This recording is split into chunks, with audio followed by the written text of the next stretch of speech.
শুভেচ্ছা নেবেন সবাই, অভিনন্দন। আপনারা জানেন যে গত 2 দিন আগে বাংলাদেশ জামাত ইসলামীর সম্মানিত আমির জামাত ডক্টর মোহাম্মদ শফিকুর রহমান তিনি তাদের একটা আলোচনা সভায় তিনি একটি কথা উল্লেখ করেছেন। সেই কথাটি অপোজিটে আবার জাতীয়তাবাদী দল বিএনপির জাতীয়তাবাদী দলের সম্মানিত মহাসচিব মির্জা ফখরুল ইসলাম আলমগীরও বেশ কিছু কথা বলেছেন। আজকের আলোচনায় আমরা এই কথাগুলো নিয়েই আলোচনা করব। তবে যারা আমার আলোচনাটি এই মুহূর্তে দেখবেন, অ্যানালিস্টটি, সকলের কাছে অনুরোধ থাকবে আপনারা আমার এটা সাবস্ক্রাইব করবেন চ্যানেলটিকে, এবং যারা এই মুহূর্তে 2টা প্ল্যাটফর্মে দেখছেন, ফেসবুক এবং ইউটিউবে, সকলকেই অনুরোধ করব আমার জায়গা থেকে যে যেখান থেকে দেখেন কমেন্টস করতে। আপনারা জানেন যে জামাত ইসলামী গত 17 বছর ধরে তারা সবচেয়ে অত্যাচারিত দল হয়েছে। এমনকি বাংলাদেশ জাতীয়তাবাদী দল বিএনপিও সবচেয়ে অত্যাচারিত। তবে আওয়ামী লীগ যে প্রোপাগান্ডা ছাড়িয়েছিল, যে প্রোপাগান্ডা সব রকমের উপাদানকে ব্যবহার করে যেটা করেছিল, সেটি হচ্ছে জামাত ইসলাম এদেশে আসলে অন্য কোনো রাষ্ট্র হয়ে যাবে, এদেশের ইসলামিক পন্থীরা সংখ্যায় বেশি হয়ে যাবে, অনেক তাদের প্রোপাগান্ডা ছাড়িয়েছিল। এর ফলে জামাত ইসলামকে কোণঠাসা করে রাখা হয়েছিল।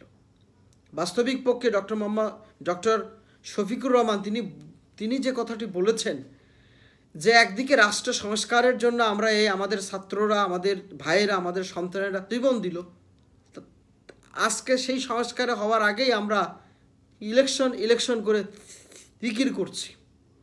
এমনকি শুনেছি যে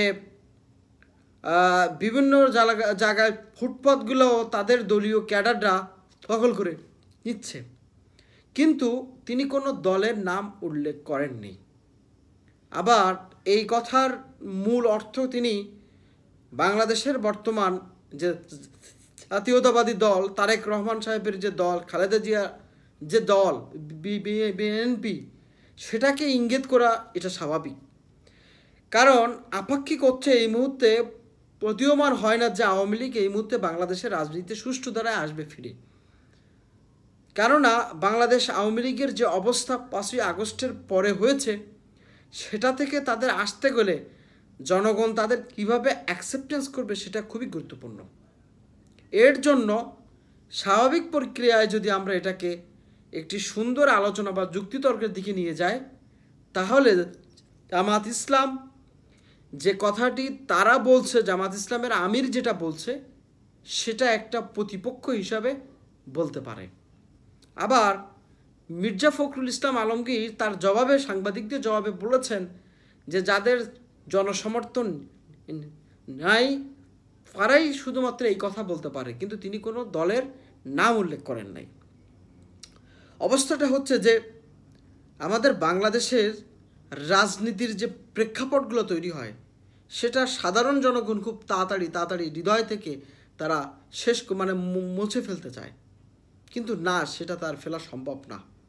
ছাত্র জনতার এই অভ্যুত্থানের ফলে বাঙালি জাতির যে ইচ্ছা আকাঙ্ক্ষার যে প্রদীয়মান স্বপ্ন নিয়ে আশা দেখছে, সেটাকে যদি আবারও ওই স্বৈরতন্ত্রের মতন গ্রাস করার চিন্তাভাবনা কোনো দল করে থাকে, তাহলে এটা বুঝতে হবে যে ছাত্র জনতা তখনও থেমে থাকবে না। বাংলাদেশের এই আপেক্ষিক যুক্তিতর্কের থেকে বাংলাদেশ জাতীয়তাবাদী দল এমপি যেটা ভাবছে, সেটাকে যতটা আমি গ্রহণ করছি না, জামাত ইসলাম যতটা বলছে সেটাকে আমি গ্রহণ করছি না। কারণ দুটো দলই এখন অপোজিশন শক্তি হিসেবে কাজ করবে। আমি আমার আগের ভিডিওগুলোতে বলেছি কেন বড় রাজনৈতিক দলগুলো তাড়াতাড়ি ইলেকশনের রোডম্যাপ চাচ্ছে। কারণ তারা জানে যে এই মুহূর্তে যদি ইলেকশন দেওয়া হয়, বিএনপি যেটা মনে করে, এই মুহূর্তে যদি ইলেকশন দেওয়া হয়, বিএনপি অনেক সংখ্যাগরিষ্ঠ আসন নিয়ে তারা সরকার গঠন করবে। কিন্তু জামাত ইসলাম বা অন্য রাজনৈতিক নতুন দলগুলো তারা চায়, বা তাদের চিন্তাভাবনা আগে রাষ্ট্র সংস্কারের সময় নেওয়া। কারণ বড় দলগুলো যত ভুল করবে, ছোট দলগুলোর জন্য ভোট রিজার্ভ ততই ভালো হবে। সেক্ষেত্রে এই ধরনের কোলাবোরেশন বা এই ধরনের তথ্য যুক্তি থাকতেই পারে। এটা নিয়ে আমার মনে হয় সাধারণ জনগণের যারা একটু রাজনীতি নিয়ে চিন্তা করছেন বা ভাবছেন, তাদের এটা নিয়ে চিন্তা করার কোনো প্রয়োজন নাই। আপনারা জানেন নলেজ ইজ দ্য পাওয়ার, জ্ঞানী শক্তি। তবে ব্যাংকের হাজার হাজার কোটি টাকা হ্যাকিং করে লুট করে শিক্ষিত মানুষরাই করেছে। কোনো অশিক্ষিত বা গ্রামের কৃষক এসে কিন্তু এটা করে নাই, বা কোনো অশিক্ষিত লোক আমরা যাদেরকে বলি যে তারা বড় চাকরি করে না বা করে না, যেটা ভেবে আমরা সমাজ ডেফিনিশন করি, তারা কিন্তু এই কোটি কোটি হাজার কোটি টাকা দেশের বাইরে পাচার করে নাই। সুতরাং রাজনীতির সামষ্টিক চিন্তা করে দেশটাকে যদি আমরা সুন্দর রাজনীতির দিকে নিয়ে যেতে চাই, তাহলে এটাই সবচেয়ে ভালো পদক্ষেপ হবে। আমরা দেখেছি গতকাল ট্রান্সপারেন্সি ইন্টারন্যাশনাল তারা বলেছেন যে একজন ব্যক্তি 2 বারের বেশি ক্ষমতা আসতে পারবে না। Very good. আমি এখানে একটু এক্সটেনশন করতে চাই যে একটা ফ্যামিলি থেকে একজনই আসবে 2 বার, অর্থাৎ একটা ফ্যামিলি থেকে যে কোনো একজন বা 2 বার সর্বোচ্চ সে রাজনীতি করতে পারবে। তাহলে এই জায়গাটা, এই যে রাজনৈতিক জায়গাটার যে একটা স্থির আছে জায়গাটা, আমরা এই জায়গাটা অন্ততপক্ষে সাধারণ জনগণের জন্য উন্মুক্ত করা হবে। আমি আশা ও প্রত্যাশা করব যে এই অন্তর্বর্তীকালীন সরকারের অনেকগুলো সিদ্ধান্ত নিতে বাকি আছে। সেই সিদ্ধান্তগুলো নিতে হলে এমন কিছু আইন করা উচিত এবং সমস্ত রাজনৈতিক দলগুলা এই আইন মানতে বাধ্য। এই আইনকে যদি সজাগ করতে হয়, সচল করতে হয়, তাহলে নির্বাচন কমিশনকে আগে শক্তিশালী করতে হবে এবং সংবিধানকে শক্তিশালী করতে হবে।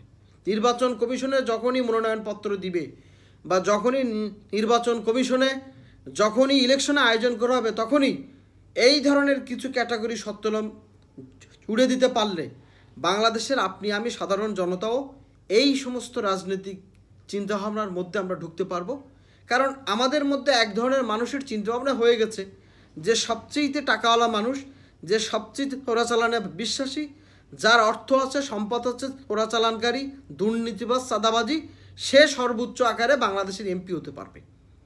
আমি মনে করি বাংলাদেশের জনগণ এই জায়গা থেকে এড়িয়ে আসতে হবে এবং এই জায়গার এই সংকীর্ণ জায়গাটাকে সম্পূর্ণ বন্ধ করে দিয়ে সুষ্ঠু ও সামাজিক রাজনীতির একটা অধ্যায় তৈরি করতে হবে। এটা যদি আমরা না করতে পারি, তাহলে ছাত্র জনতার আত্মত্যাগ, আত্মপ্রাণ, এই স্বৈরাচার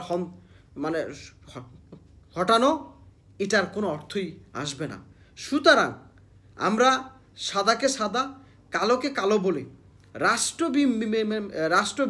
নির্মাণের ক্ষেত্রে সকলে এগিয়ে আসা প্রয়োজন বলে আমি মনে করি। এবং জামাত এবং বিএনপির মধ্যে যে স্বাভাবিক খেলাসটা চলছে, এটা রাজনীতিক গেম। যদিও রাজনীতিতে এমন কোনো কথা নেই যে কোনো কিছু সম্ভব না, কারণ আওয়ামী লীগের বর্তমান যে পরিস্থিতি, সেই পরিস্থিতিতে বাংলাদেশ আওয়ামী লীগের রিটার্ন আসা এবং জনগণের কাছে অ্যাকসেপ্টেন্স নেওয়া, সেটা সময় লাগতে পারে।